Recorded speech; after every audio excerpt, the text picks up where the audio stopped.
Takole, dragi udeleženci, dobrodošli nazaj. Ladies and gentlemen, dear participants, welcome back. I hope that you had your break and some lunch. I would just like to check if we have Nina Jelen with us. Yes, okay, great. So we can truly continue with our presentation. Nina Jelen is a teacher at primary school Ima Skvarcha, which faces a lot of attention to safety on the internet. And they're also very aware of the traps preying on children online. Nina Jelen in 2015 won the award of the Information Commissioner for the best lesson on safety online. In 2018, she won the international competition of the European Commission, Better Internet for Kids.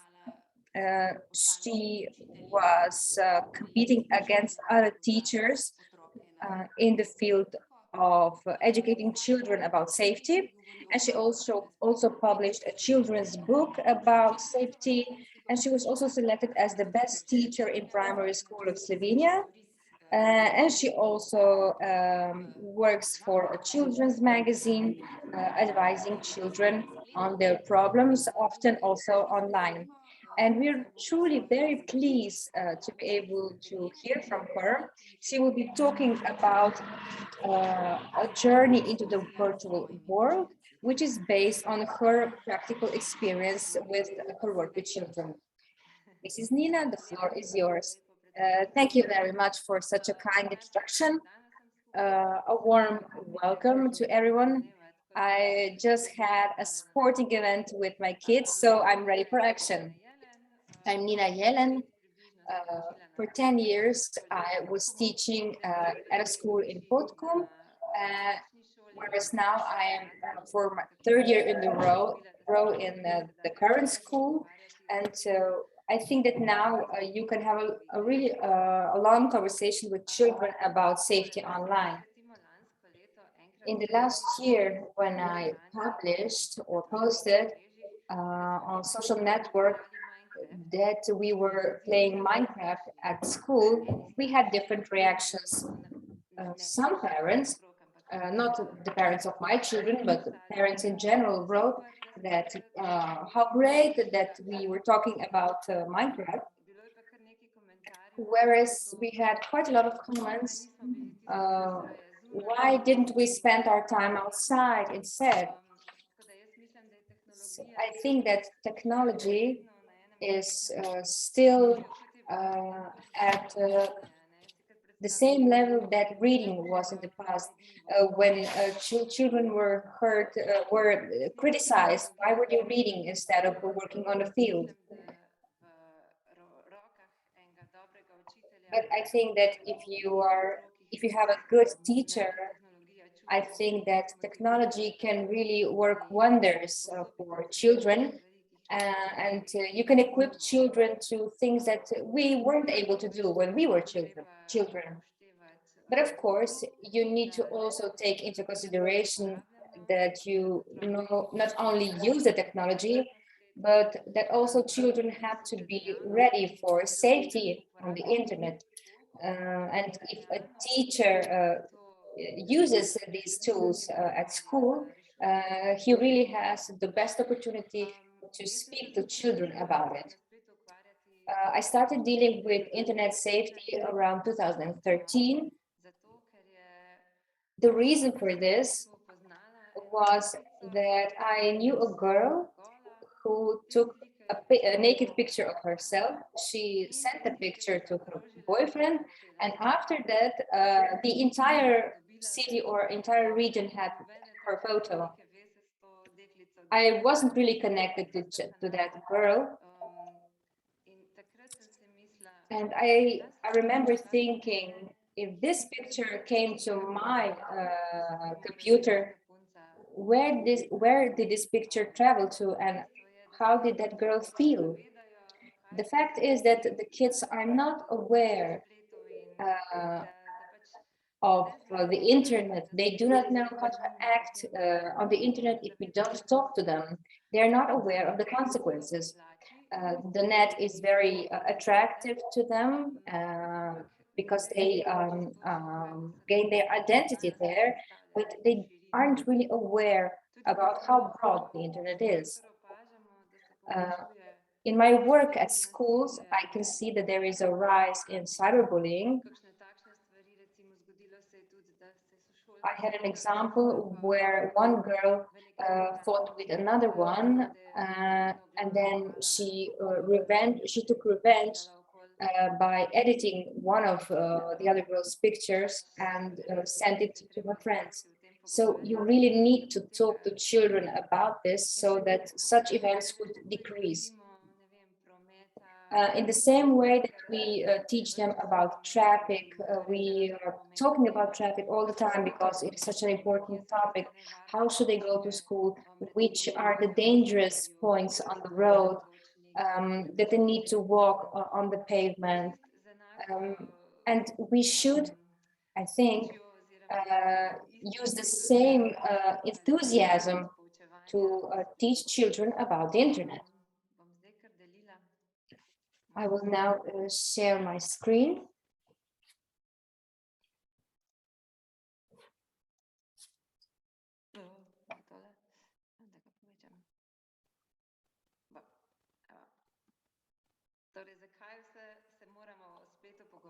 Why do we need to talk about the internet?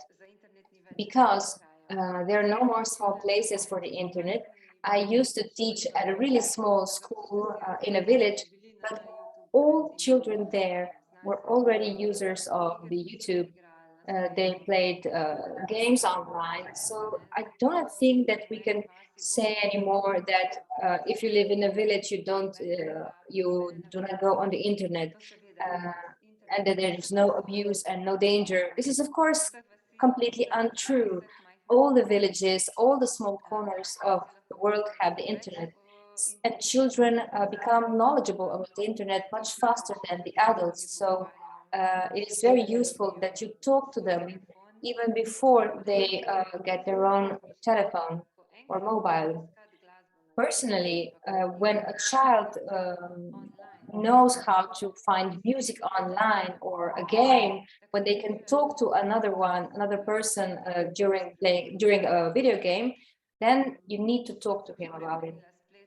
As mentioned before, they don't understand the web. The web can be a very dangerous place. I know that you've discussed this thoroughly because the internet counts. The kids identify themselves, or they create their identity also online. They use likes, and to them, they feel that likes that they receive online are just as valuable as likes offline, because for them the virtual world is the real world as well.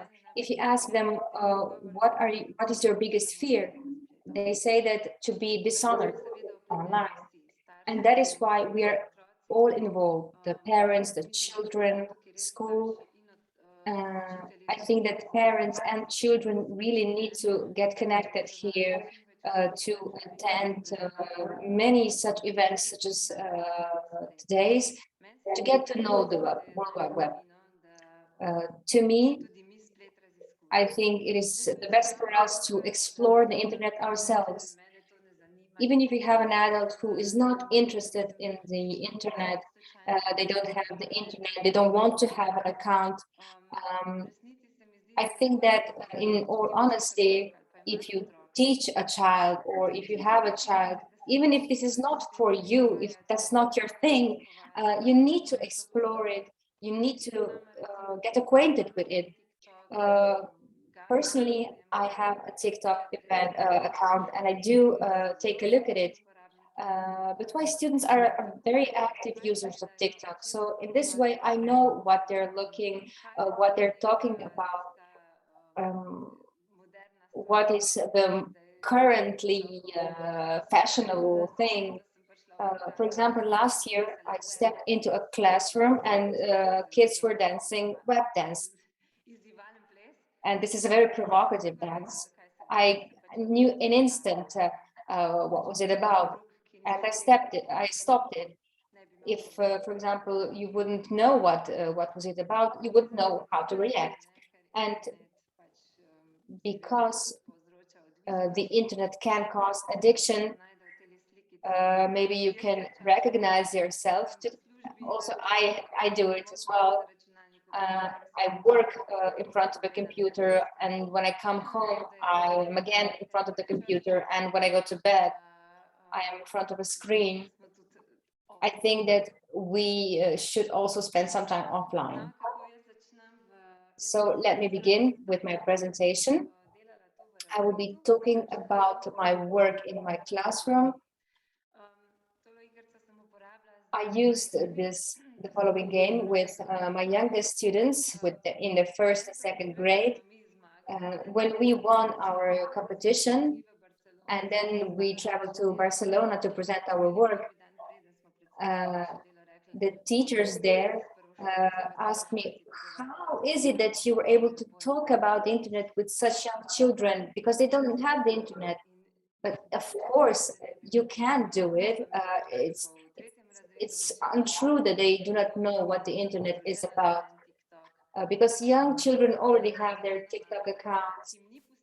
I knew a mother who didn't allow her children to watch cartoons such as Minions because of the violence, but she let her kids watch TikTok. I think it is fair to say that she wasn't really familiar with TikTok. So I usually start with playing a game or physical activity, maybe touch your nose if you like pizza, pinch your nose, or if you have a brother, go under the table. And all those who have a mobile do 10 jumps, or everybody who knows how to find music online do another activity. And in this way, we start talking. I gain some knowledge about the experience of children on the internet and their knowledge on the internet. And then they made their own personal ideas. We took some cardboard, and the children had to draw themselves and create a nickname, and this was an idea. On the other hand, the children also had to insert the data about themselves. I told them that they can write down anything, but they need to be aware that everybody could read this. And after they did this, I told them we're no longer in a normal school, we are in a virtual world, we are online. And the first thing that they needed to do is to clean up the internet. I hid different pictures in the classroom. There were positives and negative ones. So we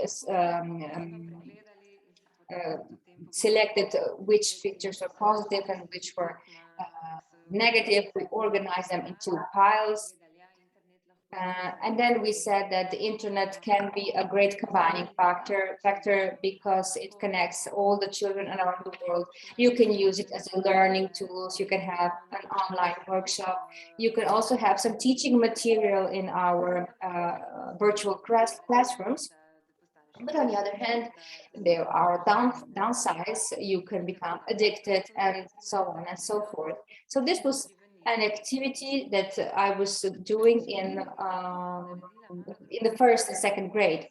With older students, I used another method.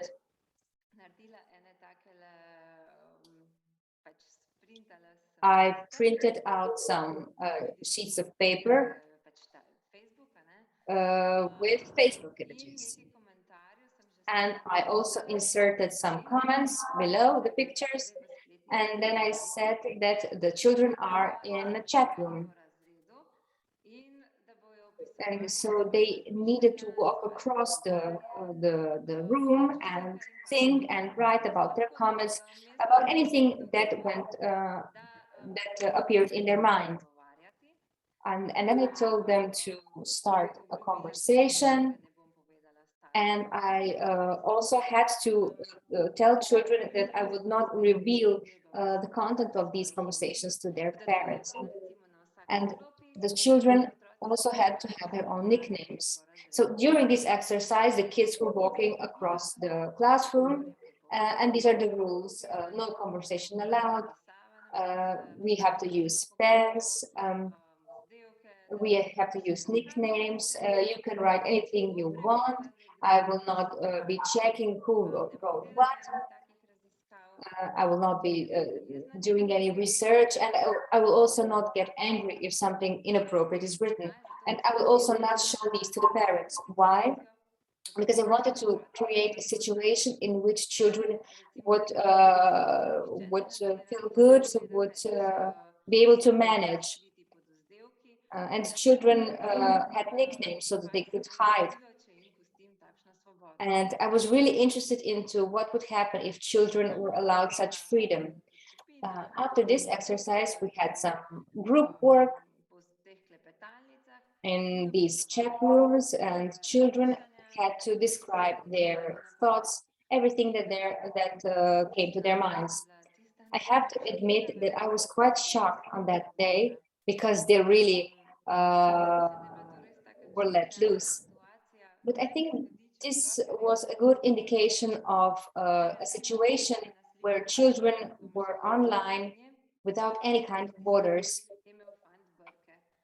There was a picture about of a boy with a mustache.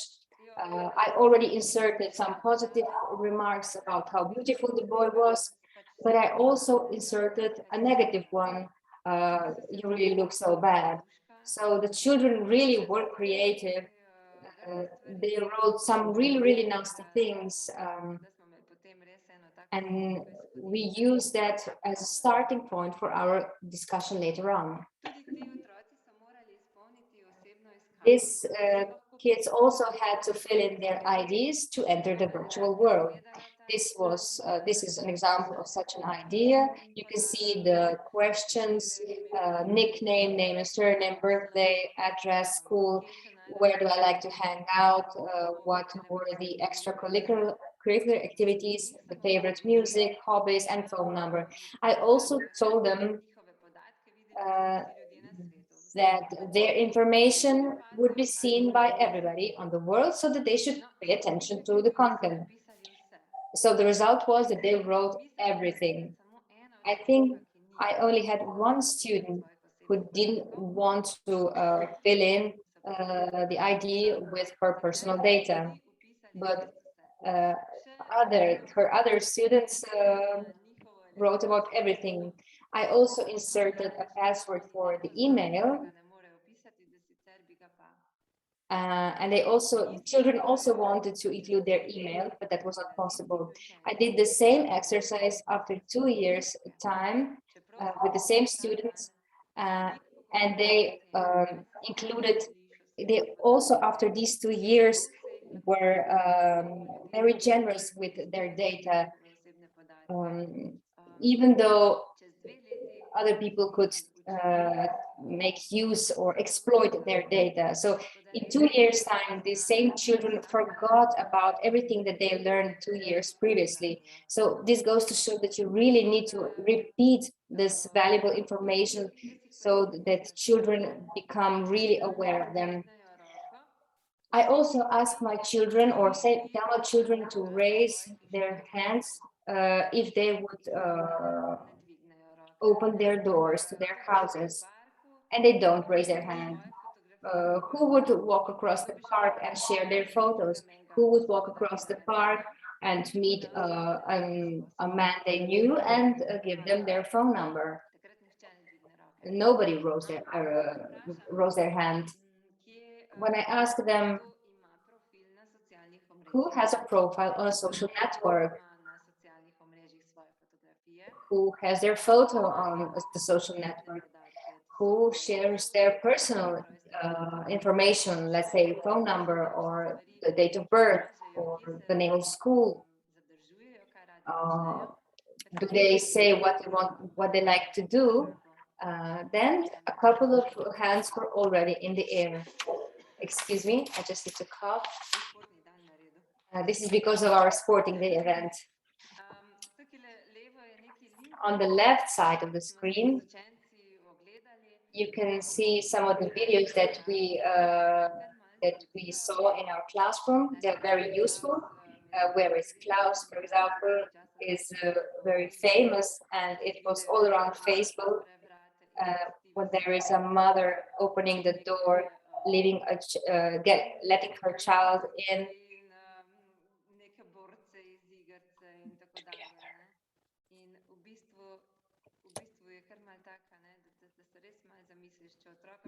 If you leave a child online and if you leave them all their freedom, they really gain access to all the bad things.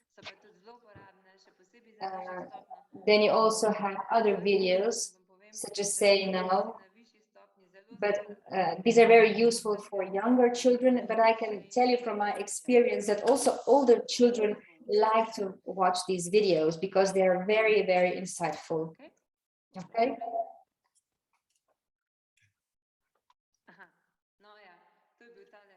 Yes, this was the boy with the mustache. This was actually my friend that I used for this photo. When I told him afterwards what were the comments, he wasn't really happy with them. I think that cyberbullying is a rising problem. Recently, I did an anonymous survey amongst older students, and they were asked whether they already received a negative comment or were an author of a negative comment. And the majority of children responded they already received such a comment and were an author of such a comment.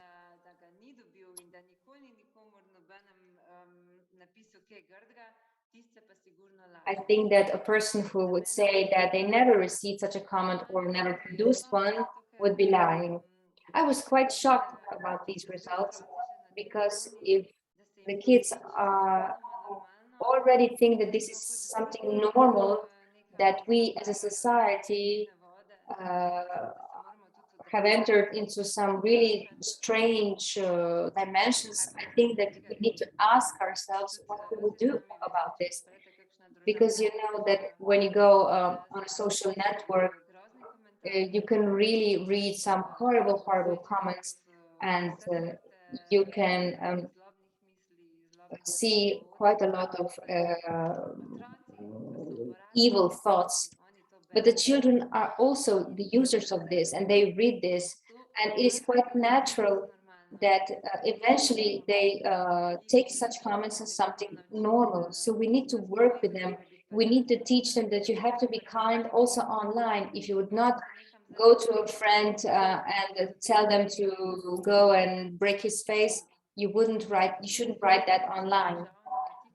I think a particularly pressing point is TikTok, because sometimes when I am reading comments on TikTok, you can find really a small number of really nice comments, because people are trying to only find the negative points. They want to find opportunities to attack other users of TikTok.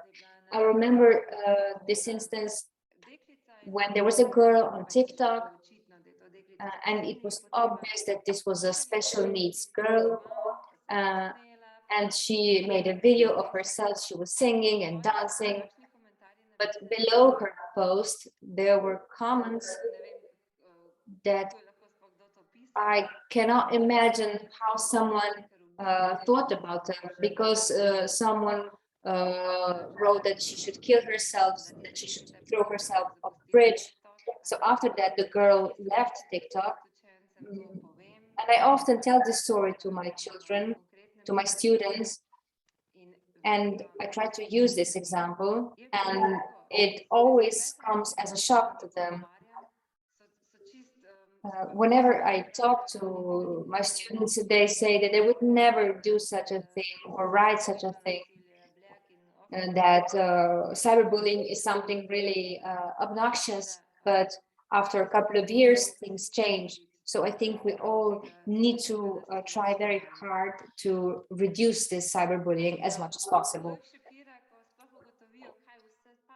They are extremely shocked once they find out what cyberbullying actually means. For example, sending offensive messages, comments, texts, making a video of somebody who doesn't want that to send it forward, gossiping on social networks, publishing something without somebody else's awareness. Everything you see on this slide, so slander on social networks, if someone posts a photo of you without you knowing about it, if someone makes a fake profile or hate group about you in a social network, and so on and so on. I think us, the teachers, have to include the police if we find out of such cases, because children believe everything is funny or just a little joke. They are not aware of the consequences of such actions. So I want to teach them how they can react whether somebody is bullying or harassing them. So tell somebody what had happened. This is not right. They cannot do such things, as well as others can't do such things to them. They should block the sender. They should report the content. They should call the counselors at the DOM hotline. And then we start talking about this hotline as well, that they can use the number, call the counselors. And I also tell them to come to me and tell me about such issues. In a book, I found this quote: the consequences of online harassment also reach the harassers. Perpetrators of harassment often act recklessly and without thinking. The kids believe that joking is harmless, and I try to present that it's not true, that it can be very, very harmful for a child as well as for an adult. What do you do when you notice that something is happening to your child? For example, if their behavior changes, they don't want to eat, they reject food, they become quieter, calmer, or the other way around. They push you away. Eating disorders, sleeping disorders. These are first signs, not always signs of violence, but first signs of changed behavior that tell you that something is going on with the child. You have to let them know that they are a victim, that they are not guilty. And in at a conference in Brussels, they told us to not remove the phone from the child, because they will feel robbed from this identity they have online. We have to help the child calm down, so not punish them with taking away their phone. Inform the police, inform school about such actions. So these are the ways that we can help our children. I showed my kids the photos of celebrities. Why? Because the trend is, if somebody is a celebrity, now we can write negative comments, we can offend them. Why did I post a picture of Chucky? This is a band that had a song about a rooster. So a little chicken walked in the yard, and everybody in Slovenia knows the song. But if you read the comments on YouTube below the video, this is a song for young children, dancing a dancing song, but the comments below the video are horrible. And I showed these comments to my children, and the reactions were shocking. They felt bad when they were reading those comments, but I wanted to show them that, because even at home alone, they can read such comments, and that opened up a topic for discussion. I also told them that if they will create an extraordinary product, they're going to be happy about it, but then everybody will be negative, that this is an ugly product. How does that make them feel? And that celebrities are also people made of flesh and blood, and they also have their emotions, and we need to be respectful, even though. Inappropriate photos. The children are not aware of what inappropriate photograph is. Somebody says, I would never make this kind of photo. And then when they grew older, things changes rapidly. A boyfriend, a girlfriend kind of makes you make such photos. So I always warn them, please be careful. What do you post? What do you send forward? And that they should think about before sending the photo, would I feel okay if my boss, my teacher, my grandmother would see a photograph like that of me? So think about that before sending or publishing a photograph.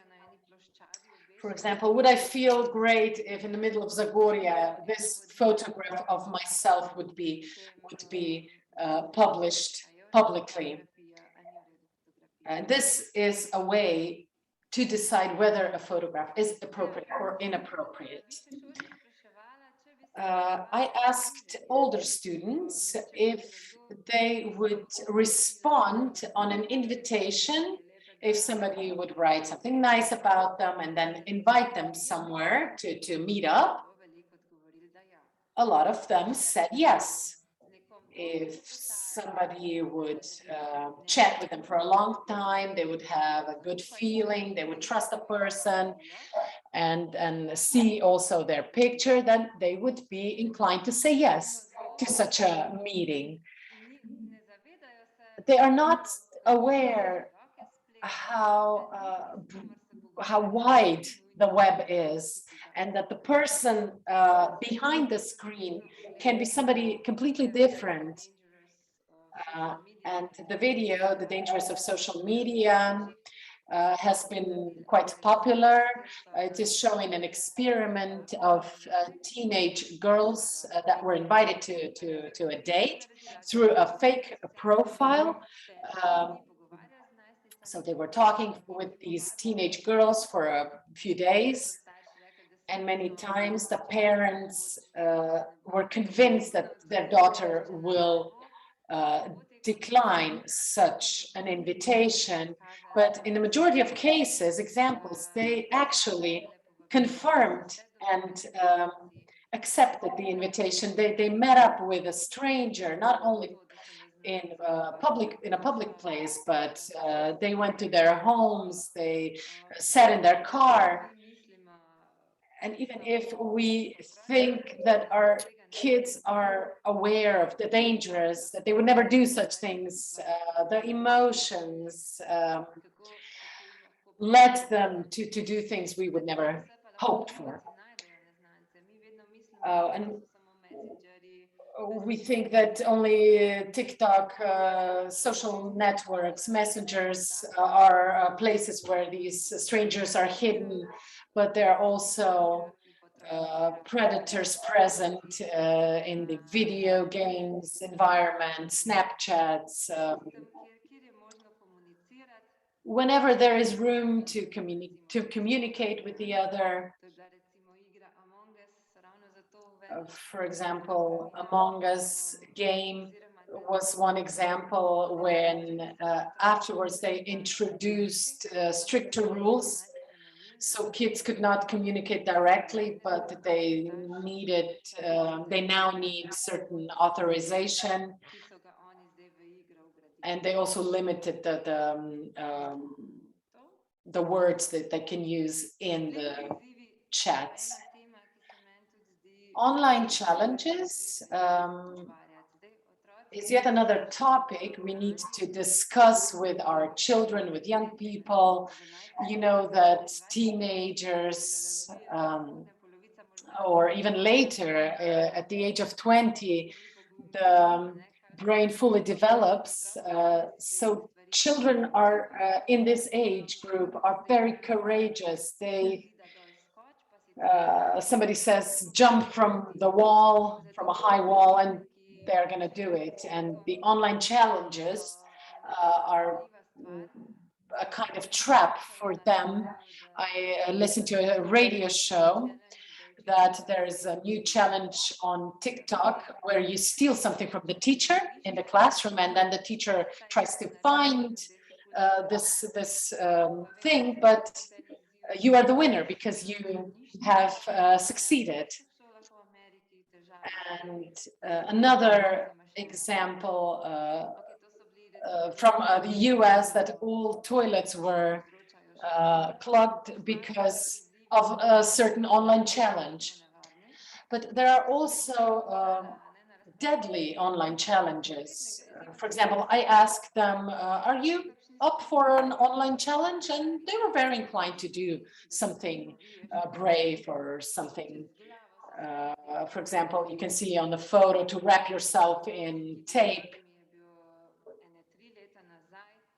Do you love me challenge a few years ago was about driving a car, and the passenger would get out of the car and dance while the car was still moving. Then Bird Box challenge. After the movie Bird Box, the movie is about a monster in the city, and you have to walk blindfolded around the city. And that actually happened, that people were blindfolded walking around the city, driving cars blindfolded, crossing the road blindfolded. And if you Google Bird Box challenge, you will find a video of a mother with a baby, with the stroller, crossing the road blindfolded. Incredible. So we need to warn the children to be able to say no. That they don't need to participate in everything they see somebody offers. There is no reward for such challenges, for such bravery. You can see more photos depicting various online challenges. So to make a vacuum and increase your mouth, Bird Box challenge in the middle, then putting salt on your skin and creating a burn. Swallowing a tablet filled with washing gel, swallowing a spoonful of cinnamon that actually caused some deaths because it creates a dry feeling. And if you swallow water afterwards, a lump is created and you can actually die. A parent told me about his son. They came home, the son was a teenager, home alone, and they found him hanging, and they thought it was suicide, but the police actually found out that the son wanted to perform a choking challenge. So he was choking with a string, but the challenge was choking for only a certain period of time. And when you collapse, you, of course, end the challenge and then post this online. I thought that was absurd. And I couldn't believe that teenager would actually perform such an act. And in Brussels, a teenage girl told me that her peers actually did the choking challenge. I was shocked. We think it is far away from us, but it can be very close, actually. And this father told us, explained that his son had a totally different personality virtually. In reality, he was a nice guy, friendly. He had good grades, excellent grades. And online, he was a different person. He was intolerant, angry, using bad words, bad language. And we can really be shocked how children act online. It is especially important to teach our children to say no. They need to know they do not have to participate in everything. They can say no, that they have to know that online environment is not something they need to be part of, that they're valuable even if they're not part of that community, that they have to listen to themselves, and if their instincts tell them that something is wrong, they should believe those instincts and trust this inner feeling, and to confine in adults, they will try to explain those issues and topics. I wanted to talk discuss with my children about fake news. This was a true event. An acquaintance of mine did this experiment. He posted news online that he's an artist. This is his painting that was made with feces of pigeons. I believe pigeons or some birds, and that somebody purchased this painting for a large amount of money, and that it was world news in New York Times, everywhere in the world. This painting was advertised, and the article was actually published. The children commented on the photo that they didn't like it particularly. This was fake news, and my friend actually sent the news to the media because his website where the article was published was very original, and at that time this was a highly debated topic. But he also wanted to show how fake news spread rapidly, and people believe such fake news. So it is important to discuss it with children, that they are aware of fake news, that they have to pay attention. I believe this is a very current topic for all of us today, to find reliable news, reliable piece of information, to distinguish fake news and real news. So children must learn where to check what kind of news it is, what kind of information is, to find a source, a reliable source of the information.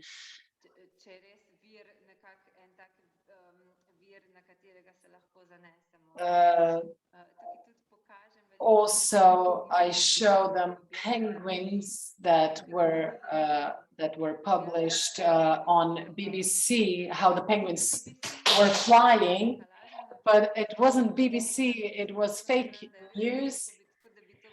that was very trustworthy, very authentic looking. But we can still find these videos, these news of a certain type of penguins who can fly.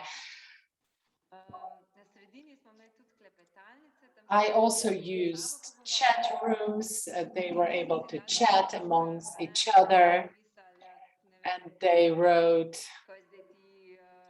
"What's up?"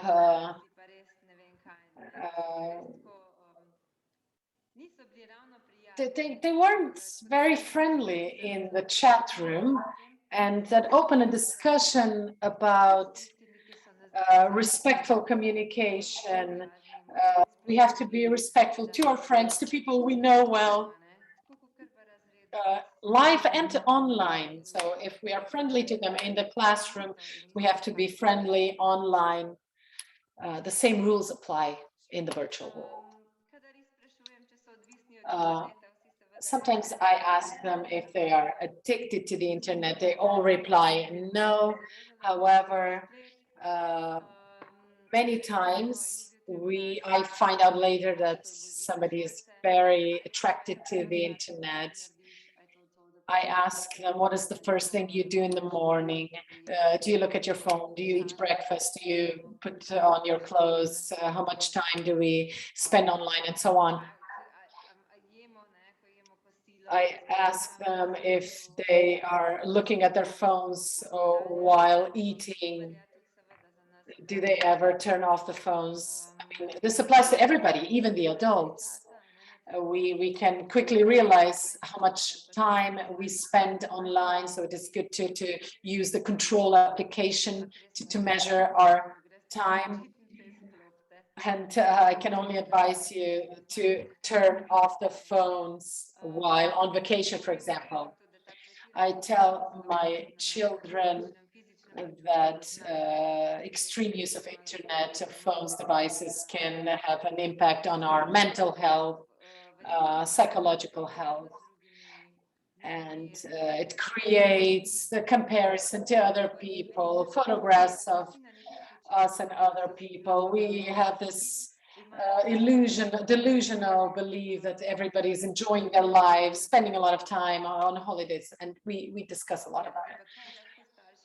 What can parents or teachers do to create a more safe environment online? So discuss it, talk about it at home, at school. I have included this topic in my everyday conversations with children, talking about TikTok, the internet. We talk about what they have seen on social networks. Oh, I want to know what they find attractive about a game. Do they see weird things going on? Is everything okay? Can I play this game with them? So this makes it more natural for them to talk about the game with me. So when we had the homeschooling last year, I played Minecraft with my kids because then they confided in me. They told me what they find good, what bothers them. About TikTok as well, we talked about that. It is important to make family or classroom rules that every child understands them.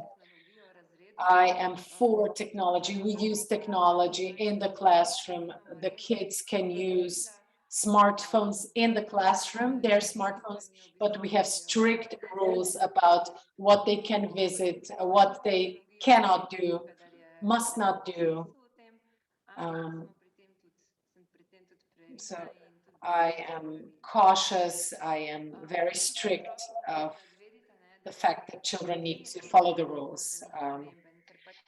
Let the child know that we know that the phone is important for them. Let us not control them. Instead, we can talk about it. So not interfere with their own stuff, but talk about it and discuss it constantly. Also, be a role model. We have to think about our behavior online. How much time do we spend online? How much time do we use our phones?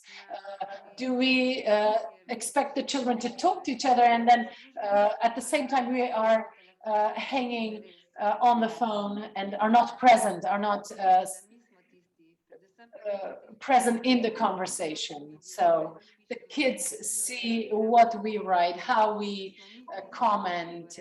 We have to be a role model, so they can find role models in the mother, in the father, and we can all be part of this game.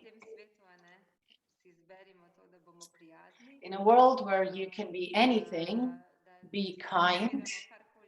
So if we can be whatever we want to be, let's opt first for that. Be kind to each other in reality and in the virtual environment. I will wrap up. If you have any questions for me, you're welcome. Thank you, Nina Jelen. Very concrete, very inspiring.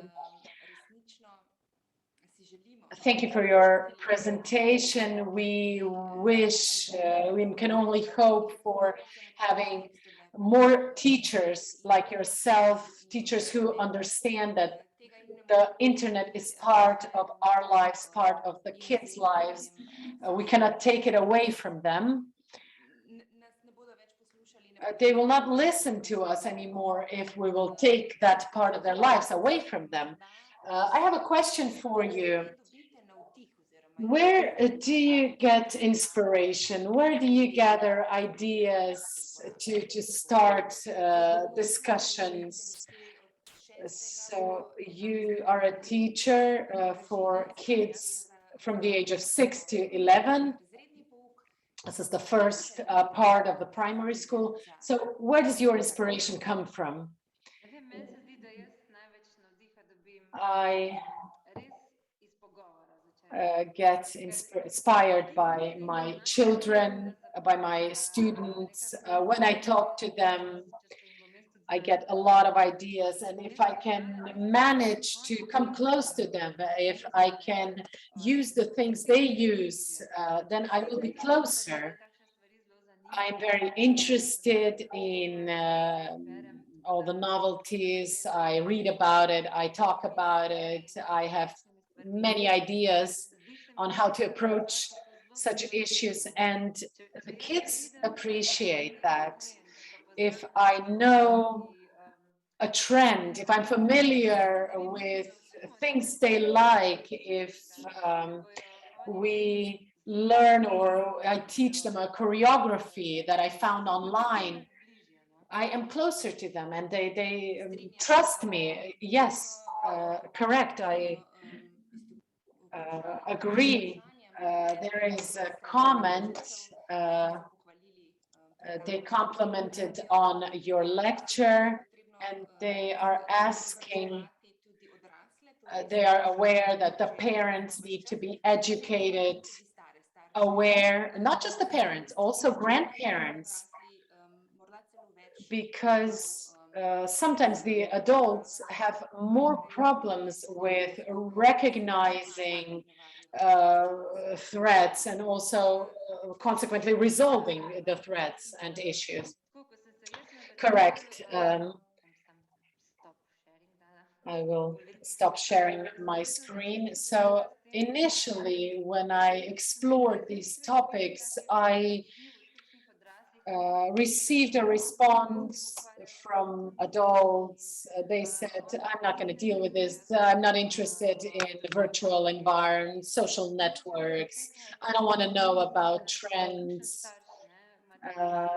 Even parents would say something like that. The truth is, we need to know social networks, virtual environment. What are the children engaged in?